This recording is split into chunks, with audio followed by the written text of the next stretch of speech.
आइए, बाजार के जाने माने दिग्गज मेहरबून ईरानी सर हमारे साथ कार्यक्रम में हो रहे हैं शामिल।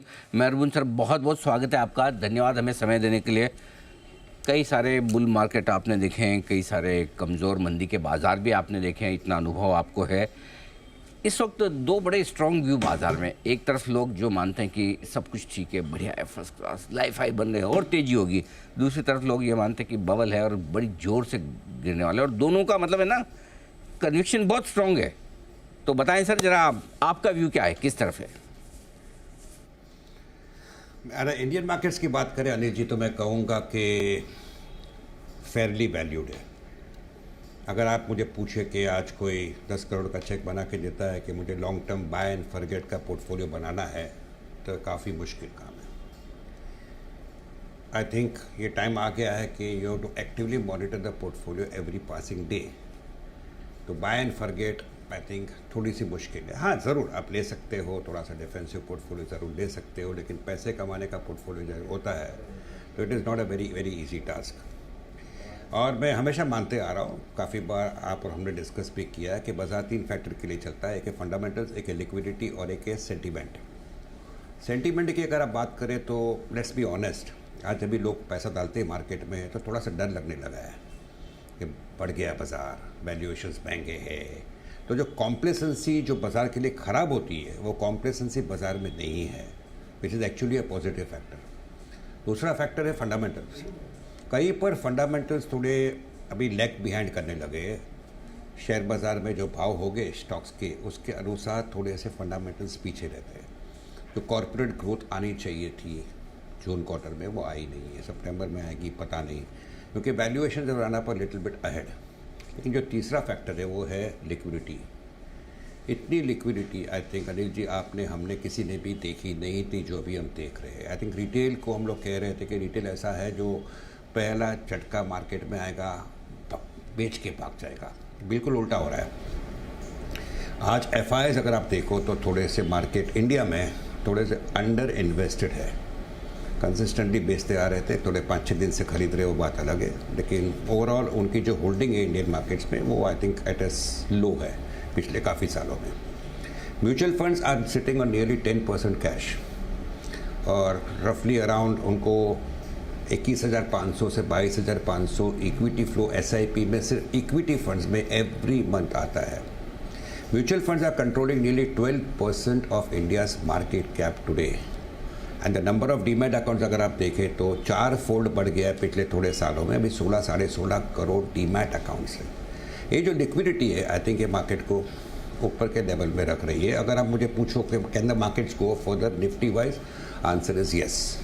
तो ये टाइम आ गया है कि थोड़ा सा पैसा you should remove from sectors and stocks जिसमें पूरी गांव घुस गई है, सब लोग ने लिया है। वो डिफेंस हो सकता है, रेलवेज हो सकता है, पब्लिक सेक्टर के साइड के स्टॉक्स हो सकते हैं, और उनमें अगर आप देखो तो ऑलरेडी 10-15-20% का कलेक्शन भी आ चुका है। So I would say that stay away from sectors for the time being जहाँ पे ओवर बाइंग हो चुकी थी और थोड़े से लोग हल्का होना सीख रहे हैं, and go and buy in to sectors and stocks जिसमें साइकिल टर्न हो रहा है, जैसा कि टेक्सटाइल्स है फॉर एग्जांपल, जैसे कि आई वुड से थोड़ा सा अभी भी कैपिटल गुड्स में जगह है मार्केट में। बाकी फिशरीज़ है, सिलेक्ट केमिकल्स है, एग्रो केमिकल्स है। एग्रो केमिकल्स को अगर 1 साल पहले मुझे आपने पूछा था, मैंने कहा था क्लियरली नेगेटिव हूँ, आज मैं क्लियरली पॉजिटिव हूँ।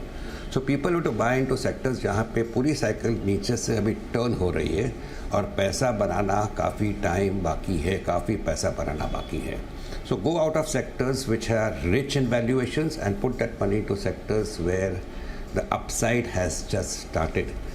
तो मैं कहूँगा कि लास्ट 2-3 साल मज़ा आया सबको पैसा कमाने को। रोज़ आते थे ऑफिस में, रोज़ आते थे, किसी से बात करते थे, नए नए स्टॉक सुनने को मिलते थे। आई थिंक वो फेज़ अभी के लिए ख़त्म हो चुका है। निफ्टी ज़रूर ऊपर जा सकता है, I am not saying no, in fact I am positive on the markets, लेकिन market breath is not going to give comfort to too many investors right now. जो 5 स्टॉक बढ़ते थे, 2 स्टॉक घटते थे, आई थिंक वो टाइम अभी के लिए ख़त्म हुआ है। But people are to be very selective, because for every 1 stock which will give you returns, there could be 1 or 2 which will give you negative returns from the present levels. So while the Nifty may go up, it is becoming more and more challenging according to me, और ये challenge बरकरार रहेगा।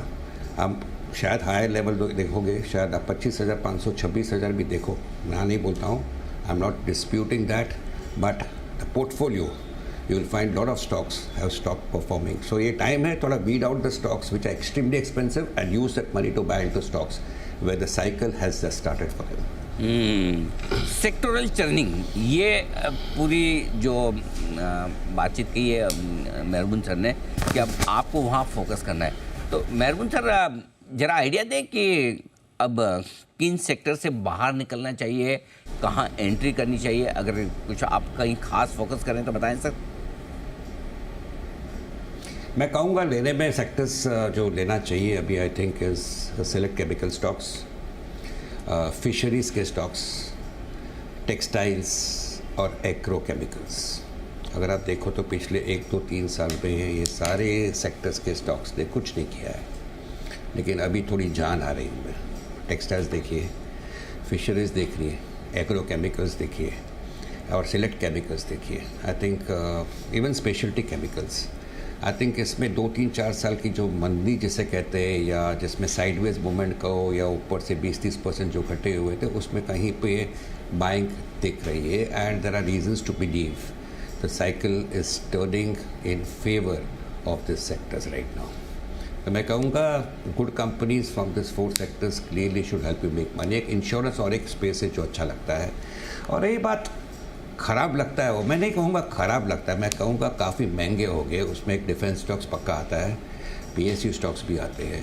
So this stocks have become extremely expensive because लोग जानते थे ये sectors जो है गवर्नमेंट के फेवर्ड सेक्टर्स है, रेलवेज़ है।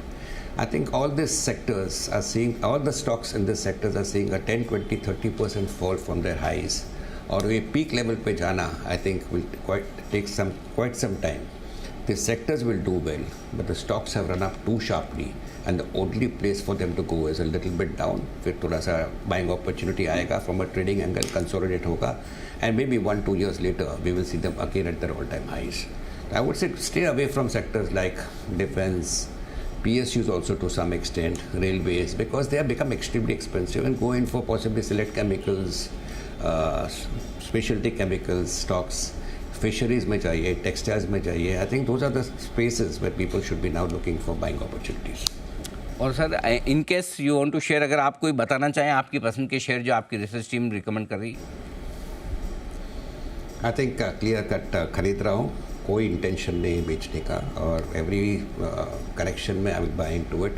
एग्रो केमिकल्स में I like a name like say Sharda crop. Insurance में आप होल्डिंग कंपनी कह सकते हो उसे, बजाज फाइनेंस की, but I really like Bajaj Finserv. And in the chemicals I like phthalic anhydride के दोनों company, IG petro, Tirumalai chemicals. I also like Sudarshan chemicals. तो काफ़ी सारे स्टॉक्स है वेयर आई थिंक भले अपसाइड आया हो लास्ट 1-2 महीने में, ये ऊपर जाना काफ़ी बाकी है। और जो भी नाम दिए Anil ji, clear cut disclosure, I am personally holding them, तो otherwise I would not have recommended it. कोई इंटेंशन नहीं बेचने का, and I see prices much higher than where they are today. बिल्कुल ठीक बात है। तो डिस्क्लेमर के साथ मेहरबून सर की रिकमेंडेशन है शारदा क्रॉप कैम, ये एक स्टॉक है। बजाज फिनसर्व दिग्गजों में वो एक पसंद है। IG petro, Tirumalai chemical, Sudarshan chemical जैसे केमिकल शेयरों पर एक चीज़ तो क्लियर कट है कि सर केमिकल शेयरों पर काफ़ी बुलिश है। स्पेशलिटी केमिकल, चाहे एग्रो केमिकल, केमिकल स्पेस के स्टॉक्स पे काफ़ी बुलिश। अब आइए सर थोड़ी बात ग्लोबल मार्केट्स की भी की जाए। क्या झटका लगेगा तो वहाँ से लगेगा या फिर अमेरिका मजबूत रहने वाला है, वहाँ कोई दिक्कत नहीं? देखिए sir, Fed has been late in rate cuts. I think जो भी हम इंटरनेशनल वेबसाइट्स पढ़ते हैं, आई थिंक काम के जो ट्वीट्स पढ़ते हैं, I think clear cut conclusion है कि फेड थोड़ा लेट हो गया रेट कट्स में। अभी ये NFP के जो नंबर आएंगे, नॉन फार्म पेरोल के नंबर, सितंबर 6 को, I think that will be very crucial. बाद में पता चलेगा 25 बेसिस पॉइंट है या 50 बेसिस पॉइंट है, लेकिन पर्सनल जनरल कंसेंसस, अच्छे लोगों की कंसेंसस है whom I am in touch with and they connect concerned with foreign institutions, कि there should be around 100 basis point cut coming before December। ये एक इंडिकेशन हो जाता है कि शायद रिसेशन आने वाला है। तो मैं रिसेशन तो नहीं कहूँगा, अपलोड रिसेशन, लेकिन एक सॉफ्ट लैंडिंग ज़रूर हो सकता है। And all this somewhere will lead to the US dollar index softening a little bit. and if the US dollar index softens, it's always good for emerging markets like India. So if anything, I think it will turn out to be positive for India. So I don't see US markets cracking for any reason in the very near future.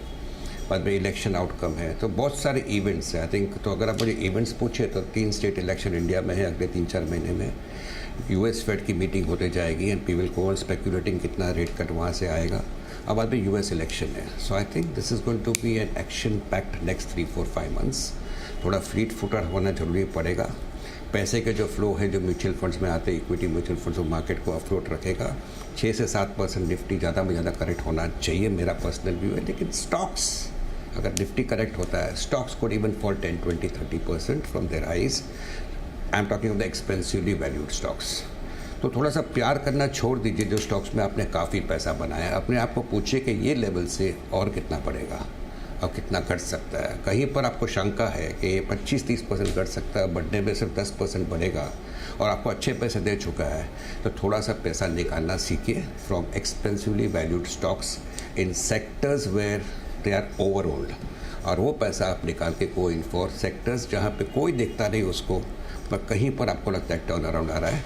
जो बात मैंने elaborate कर दिया agrochemicals textiles speciality chemicals and even some other chemical stocks, some of them I mentioned, I think जहाँ पर ज़्यादा opportunity दिखती है. सो ग्लोबल मार्केट्स के लिए और US के लिए I don't see India taking a sharp tumble because the point is liquidity will continue to take care of our markets. Correction होते जाएगा वो करेक्शन में expensively valued stock somewhere could falter. Okay, तो बिल्कुल राय साफ है. थोड़ी सी खरीदारी धीमी कीजिए, रिस्क रिवॉर्ड देखिए और जहाँ अच्छा मुनाफा हो रहा है लेते भी रहें. ये राय मेहरबून सर के आते दिखे. मेहरबून सर बहुत बहुत धन्यवाद आपका समय देने के लिए और हमसे बातचीत करने के लिए.